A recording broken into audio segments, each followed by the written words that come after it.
I interviewed real-life Hacktivist again. She goes by the name WonderGh0st and she is an active member of GhostSec community. I was able to ask many questions like how did she went into hacking, what framed her, how these guys operate, what C2 frameworks they're using, and what's the difference between a hacker and a hacktivist. So I think we had a really insightful dialogue there. You have timestamps down in the video so you can navigate it easier, and without further ado, let's enjoy Hacker Talks episode 2. Welcome back, it's Lsecqt and they have a very special guest of mine. And I'm not gonna talk about her. I'm just gonna let her introduce herself. So, you are. Hi, everyone. I am WonderGh0st. I'm happy to be here. Thank you for the Amazing. Thank you for accepting the invitation, so we can speak about things here on live. So I have a bunch of questions before anyone starts asking. I'm just gonna go with mine. So the very first one is actually as far as you can tell, of course. How did you went into hacking? What triggered you into go into hacking? What framed you into go there? So pretty much how did you went in that path? Well, of course, I always have been very interested in everything related to technology, computers, how things are working, and I would say that it's my activist side that pushed me to go more into the path. Then starting to learn more how everything work online and about how much we are with zero privacy. I mean, everything of that made me going more far. Then I joined, as you know, I am a hacktivist. Yeah. And yeah, I think that was my second question, regardless of that. So I get it, you get into hacking, but what triggers you? So pretty much what pissed you off so much that you went into hacktivist things? I think it's just something part of me wanting to help people, and that's my way to do it. I see. Can you go into more details of what are you doing as soon as it's of course possible to share? It's public, because I see a lot of posts that are you guys sharing of your doings, of your hacktivist activity and so on. Yeah, well, I do really different thing. If you talk about with related to GhostSec. Yeah. Yeah. So, well, we are pretty much active on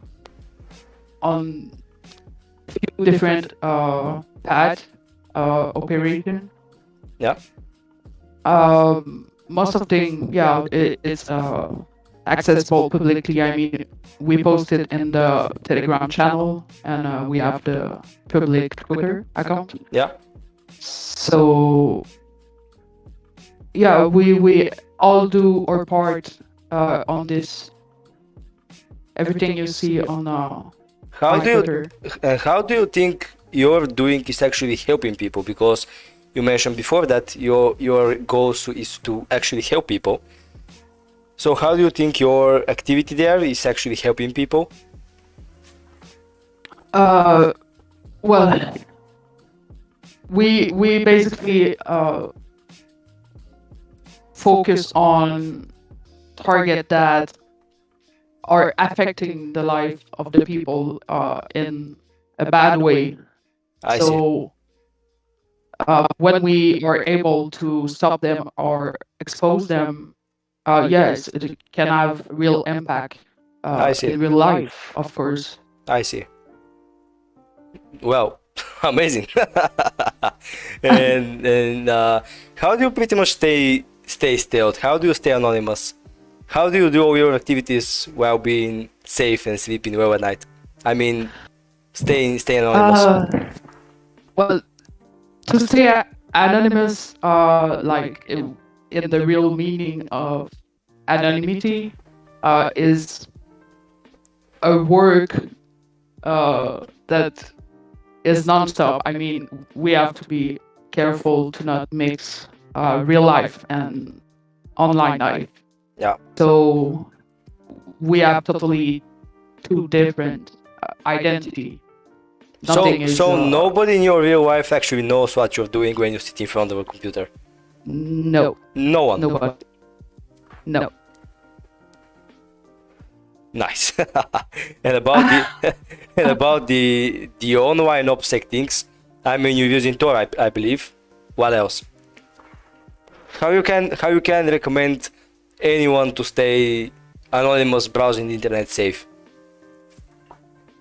Well, I think that in today's society, it's something very hard, but very important to be aware how much your online life is not private. Anything that you will do at the second you are connected somewhere, it have a risk to be publicly accessible.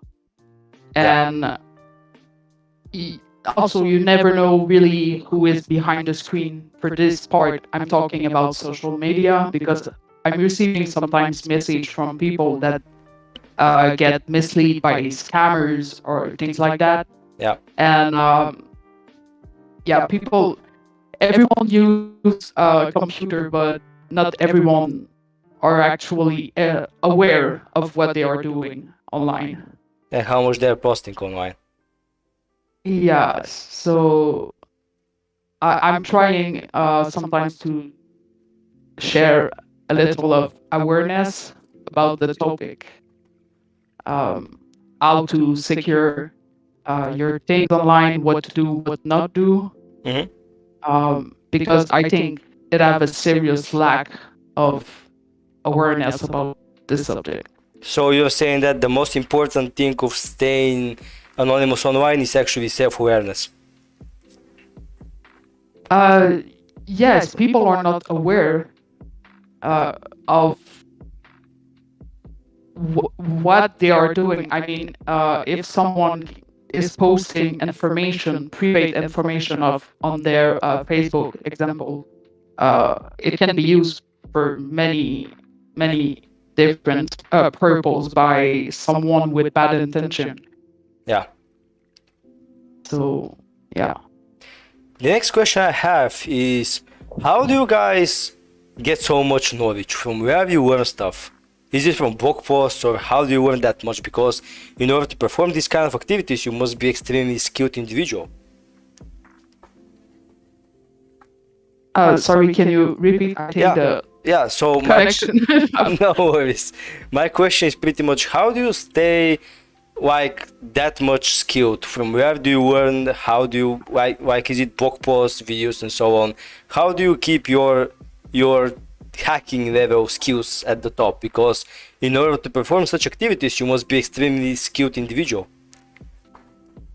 Well, I think that's a personal opinion. I think we are all kind of obsessed by learning and understanding how things work.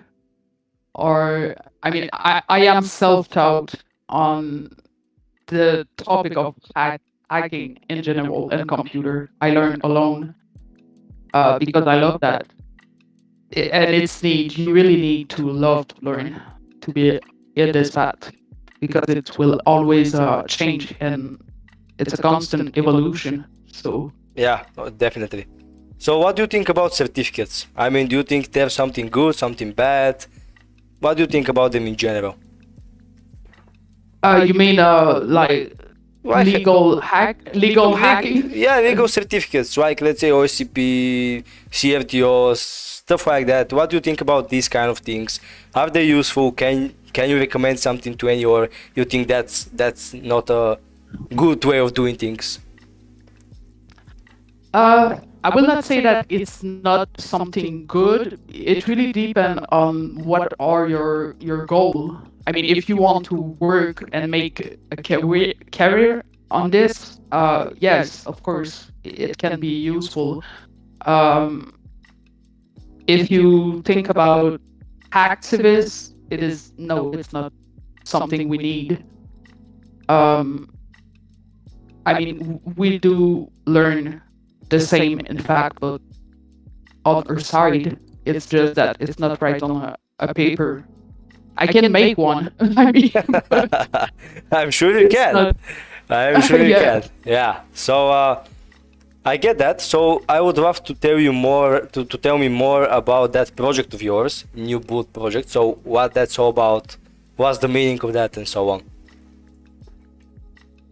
Well, the New Blood project is something I started officially in last June. Um, it was well, I will start from the beginning to Yeah, make. very beginning. Yeah. Yes, I was. I started to teach 2 or 3 members of the Hacktivist collective that wanted to acquire more skills. Um, and I realized that there was a serious lack in resources for those wanting to cross the line from activist to hacktivist. Mhm. So, well, that's where my road in NBP started. So I started to create some resources online for them, and I was making like one-on-one teaching. It was Cool. really basic thing like with Kali Linux, how to install, how to start, things like that. Mhm. Then about safety, uh, and step by step. Some are now not bad at all, honestly. And then I decided to start a group dedicated for that. So now I have a group with a couple that are learning, mixed with other that are skills already, so they can help them. So the whole idea of the project is a learning program, right? As soon as I get it. It's what? Sorry. As soon as I get it, the full point of the New Boot project is pretty much sharing knowledge, experience, and learning. Pretty much. Yes and no. It is really for hacktivists and not for hacker. It has a difference. I see. And what's the difference between hacktivist and a hacker? A hacktivist will hack for a cause, not always a hacker. And the hacker is, I guess, hacking for bounty for. For whatever you want, except for helping people. I mean, that can be for fun sometimes. It can be for money, for Yeah. For making bad for things. Yeah. yeah. We have we I have see. black hat, of course. So yeah, pretty much. NBP is really for hacktivists, the people that are already activists, but would like to cross the line to help in How different way. how can someone, let's say someone watching that stream or someone new, how can he become a hacktivist? How can he join that group, or how can he be known? I mean, to become a hacktivist. Well, most of the time, uh, sorry, you mean Well, how if someone new in set of skills, like if someone decided to become a hacktivist, what is the path? What can you recommend to him? What to follow? How to join a group and so on? well, that's pretty much what is NBP. Uh, it is exactly for that. It's to give them across the step to go at a point that they can go by themselves, and some will join group. Some have already joined group, other group. Um, Other will stay more independent. You can see them most of the time having anonymous name. And how can you trust someone? I mean, if someone wants to join a group, let's say your group or anyone else, how can you really trust that guy? He's doing that for the same cause or something. Oh, you can never trust really anyone. But The best answer you I can have, get. The best answer, yeah. that's a good point. That's something really important to always keep in mind. You never know who is behind the screen, even if he uh, talk with me. He don't know who I am. I can be there to mislead him or her. Uh, you always have to keep some doubt and some security. And when it's the moment of letting someone joining your group, well, it's a guess. You have half chance that the person is with good intention, and you have half chance of the opposite. So I think it's just following some logic, some Intuition, I it's lo- guess. yeah, it's a lot of intuition also, but you have to look the way the person is behaving a lot. I see. I guess it's not easy to make hackers trust you. Oh yeah. I'm not claiming publicly to people to trust me. I mean, I am more saying the opposite, like be logic on Yeah, who you I get it. trust. I get it, of course. Because as soon as I think, I mean, when you're doing something in a group together with someone towards the same goal, you have to have a little bit of trust between each self, right? I mean, you cannot just go blind with the other guys. Yeah, the trust is something that can be pulled between us. I mean, example, I am a GhostSec member. I trust my group. I trust each member inside. But that's something that I've been pulled with time. Yeah. Is it okay to share how long you've been into that group?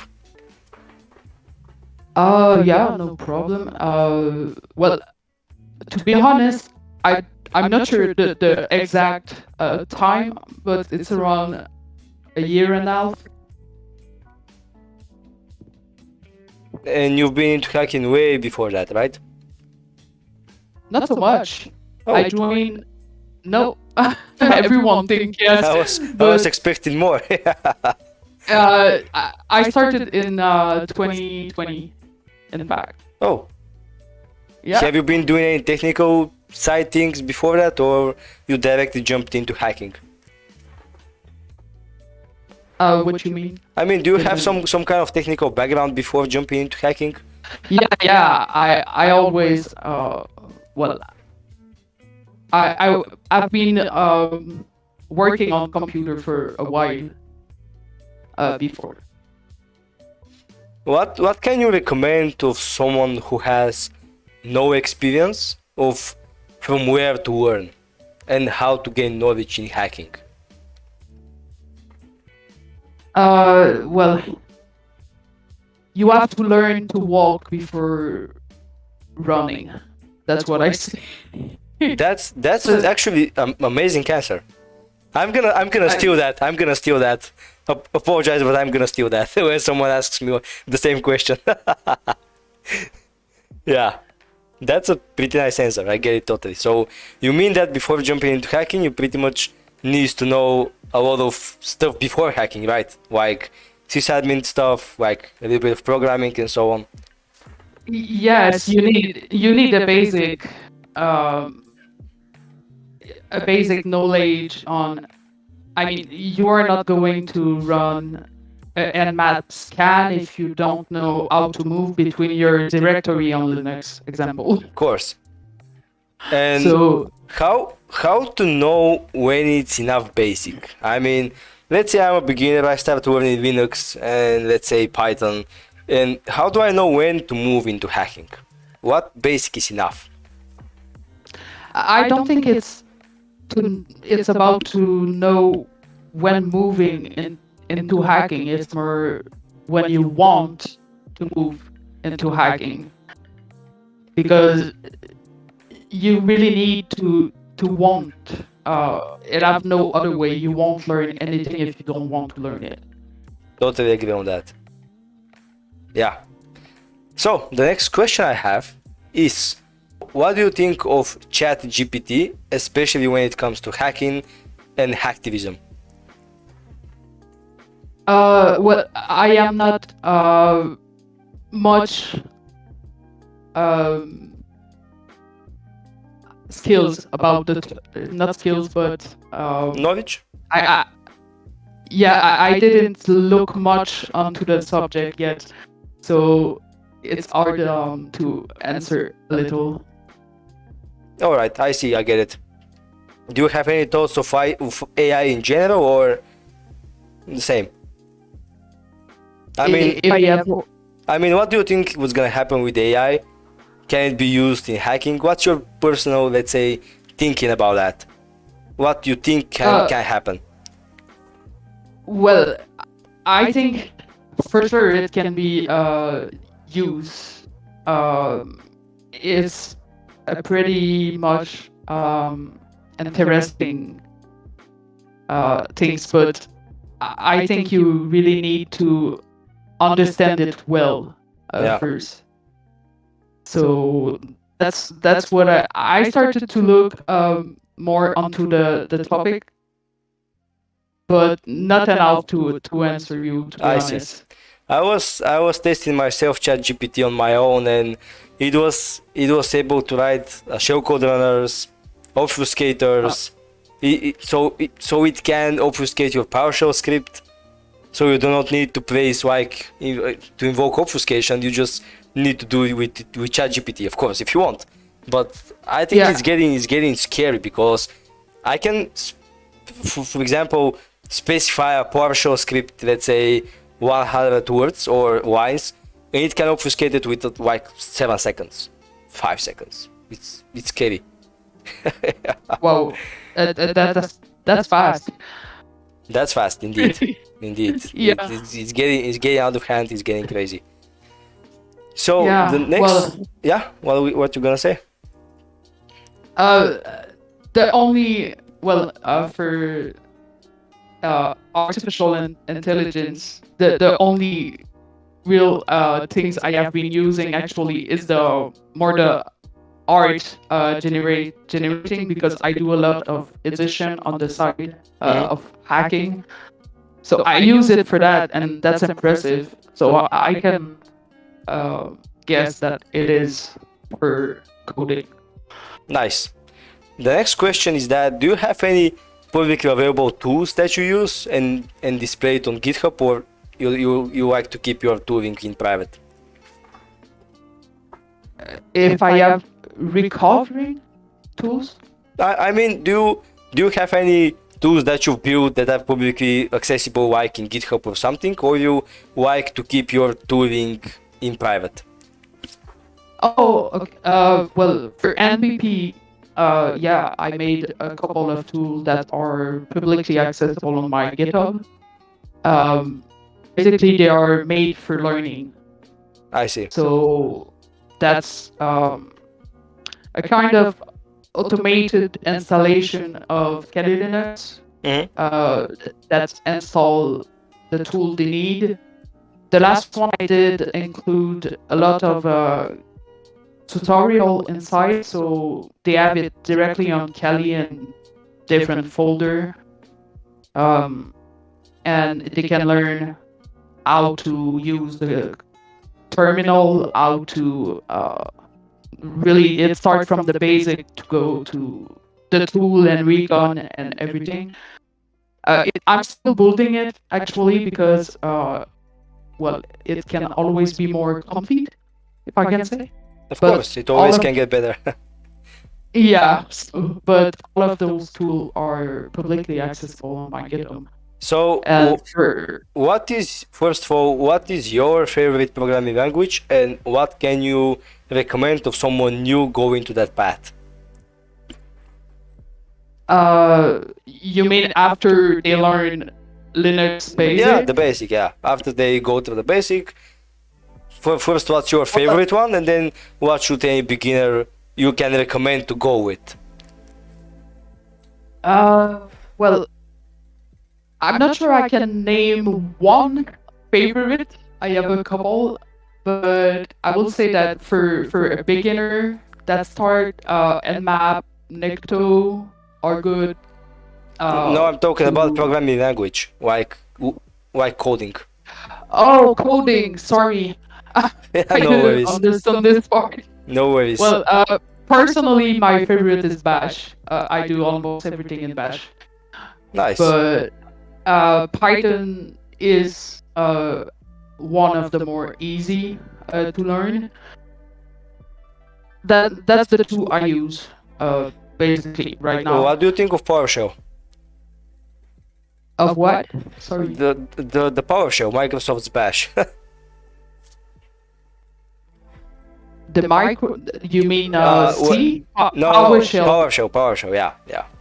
Yes, yes. Okay, sorry. Well, PowerShell is more complex a little, but it is very interesting. You can do different things than if you learn for Linux. What is your favorite C2 when it comes to your online activities, your hacktivism?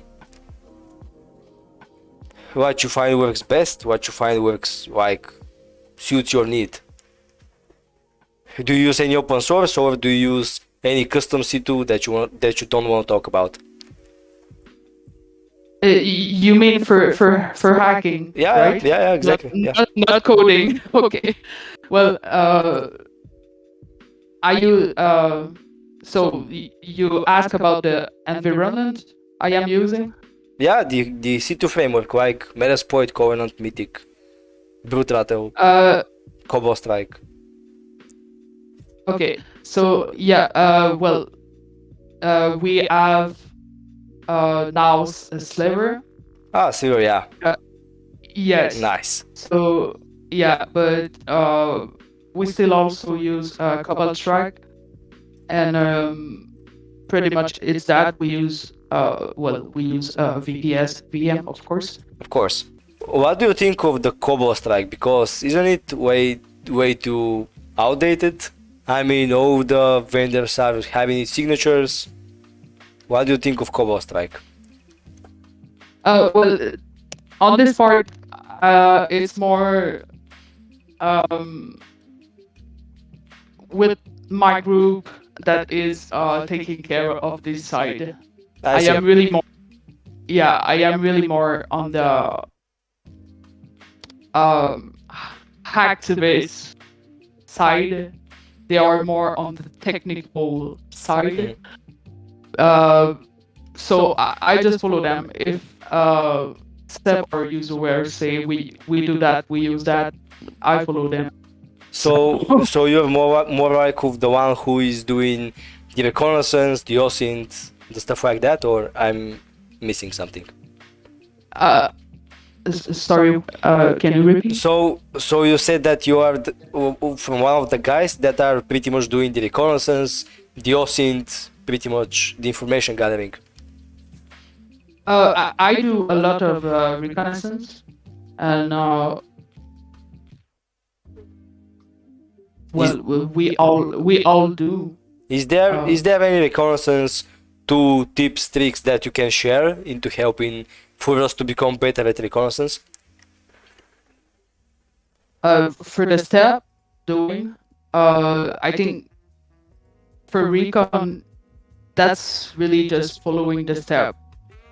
You need to know the target. You need to know what is running, what service, what technology to use, without this, you cannot go really far on recon.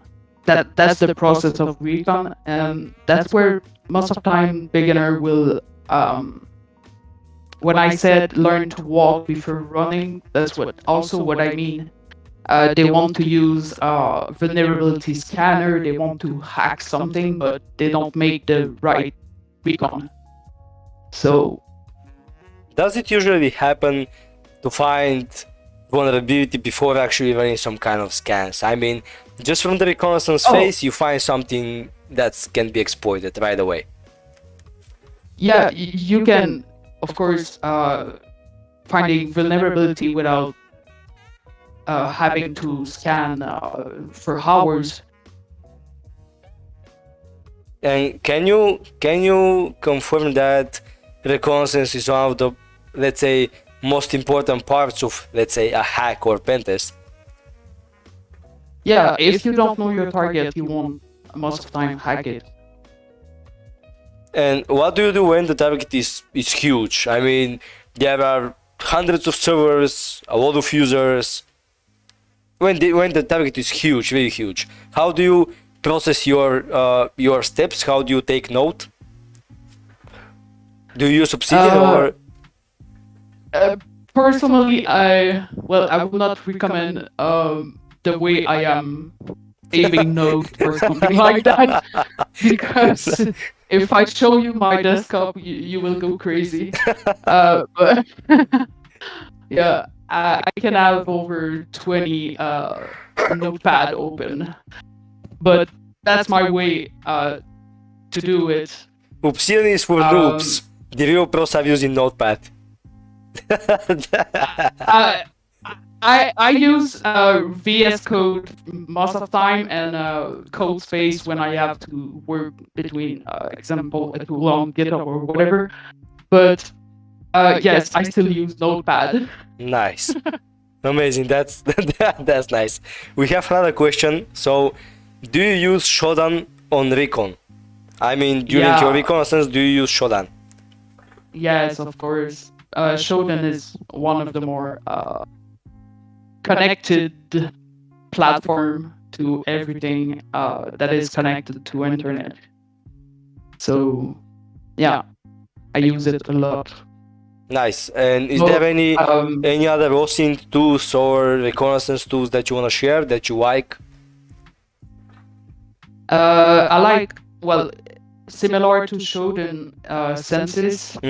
I like a lot, both on online on the website or by the terminal. And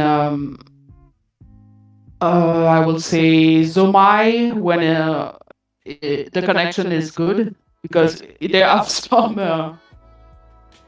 lacking on their server sometimes. Yeah. But that's a good platform too. I have some website also that I use, made by people like us. Mostly it's websites that are hosted from GitHub. So that's amazing. Really interesting. Yeah, many people do that actually, and that's free. So that's a long. What do you think of cloud environments? Have you been hacking anything in the cloud or? The cloud? The cloud, yeah, the cloud environment. Let's say you're hacking someone who is under cloud, let's say in Azure or AWS. Do you find it harder to hack or to? Yeah. No. I mean, if you do the good recon, it's not supposed to be so much harder. It's a step by step. What you are going to hack, it's a step by step. I will say the same for a phone. I see. Example. I see.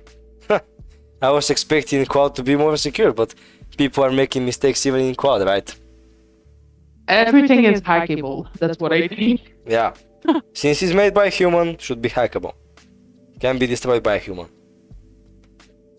Alright, so To be honest, I have one more question to set up, and then I'm gonna let the users from the chat, and if they're not having questions, we're gonna stop the session. But my question is the following. So, when hacking, do you have some kind of, because I personally hate the word methodology. I know there is a step-by-step process, but I cannot say it's unique for each environment you face. So when you're on your activities, what is the methodology you follow, or is there any overall methodology? Well, I don't process all the time by memory. So I have my document for almost everything. I have a basic list that I follow the step on it. So see it as a roadmap, if you want. Yeah, exactly.